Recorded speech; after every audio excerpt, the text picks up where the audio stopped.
हे good evening everybody, मैं राखी गंगवार। आज फिर से हम लोग हाजिर हैं एक नए विषय पर, एक ट्रेंडिंग टॉपिक पर। कहते हैं कि अमेरिका से बहुत सारे लोग हमारे देश में वापस आ गए हैं और वो लोग साधारण तरीके से नहीं आए। अमेरिका ने उनको अवैध प्रवासी का करार दे दिया है और अपने चार्टर्ड विमान से ना भेजकर उनके लिए सैन्य विमान से भेजा, वो भी उनके हाथों में और पांव में बेड़ियां डालकर। तो इस बात से हमारे देश के कुछ लोग हैं उनको बहुत बुरा लगा और लगने वाली बात है कि उन लोगों ने जाने में 50-60 लाख रुपया खर्च किया और वो वहां पर गए किसी तरह से और अब उनको वापस अपने देश में आना पड़ा। आज मैं एक इंटरव्यू देख रही थी, पंजाब की एक फैमिली है जो कि बताते हैं कि हमारा बेटा दुबई में रह रहा था और फिर उसको वहां पर किसी ने बताया कि आप अमेरिका चले जाओ और हम वहां पर जाने की व्यवस्था करवा देंगे। फिर वो अपने घर पर कॉल करता है और बताता है कि हाँ ठीक है, मैं अमेरिका जाऊंगा और इतना इतना पैसा मुझे चाहिए।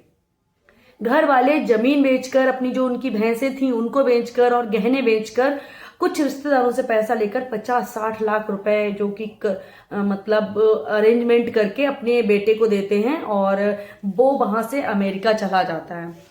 लेकिन जो ट्रैवलिंग एजेंसी जिन्हें हम बोल सकते हैं या जो भी ठग हैं उन्हें लेकर गए अमेरिका तक, वो किसी वैध तरीके से नहीं ले गए, वो उनको इलीगल तरीके से ले गए, जिसे आजकल आप एक शब्द देख रहे होंगे, डंकी। तो ये डंकी रूट क्या है? डंकी पंजाब की भाषा में शायद उपयोग किया जाता है कि उछलना, एक जगह से दूसरी जगह उछल कर पहुंचना, यानी कि प्रॉपर तरीके से आपने वहां पर एंट्री नहीं ली, किसी अवैध तरीके से गए। और जब अमेरिका के राष्ट्रपति डोनाल्ड ट्रंप को ये चीज पता चलती है कि हमारे देश में इस तरह से भारतीय लोग रह रहे हैं, तो उन्होंने तुरंत ऐसे लोगों की पहचान करके उन्हें वापस हमारे देश में भेज दिया। और देखा जा रहा है कि ज्यादा जो संख्या है वो पंजाब की है, हरियाणा के लोग हैं, वहां पर गुजरात के हैं और कुछ थोड़े बहुत दूसरे देशों के भी हैं। तो सबसे पहली बात, और कुछ लोग इस मुद्दे को इसलिए भी उठा रहे हैं कि जो हमारे लोग हैं उनके हाथ पैरों में बेड़ियां लगाकर भेजा गया, ये वाकई में गलत है। तो आप लोग बताइए, क्या ये अमेरिका ने गलत किया या सही किया?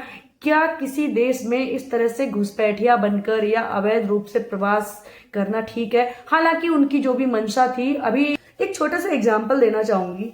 मेरे पड़ोस में जो घर है उनके मेहमान आए और उनका मेहमान किसी तरह से वो मेरे घर में घुस आते हैं और मेरे जो घर में बाकी लोग काम कर रहे हैं उनके संग वो भी काम कर रहे हैं, वो मुझे कोई नुकसान भी नहीं पहुंचा रहे हैं।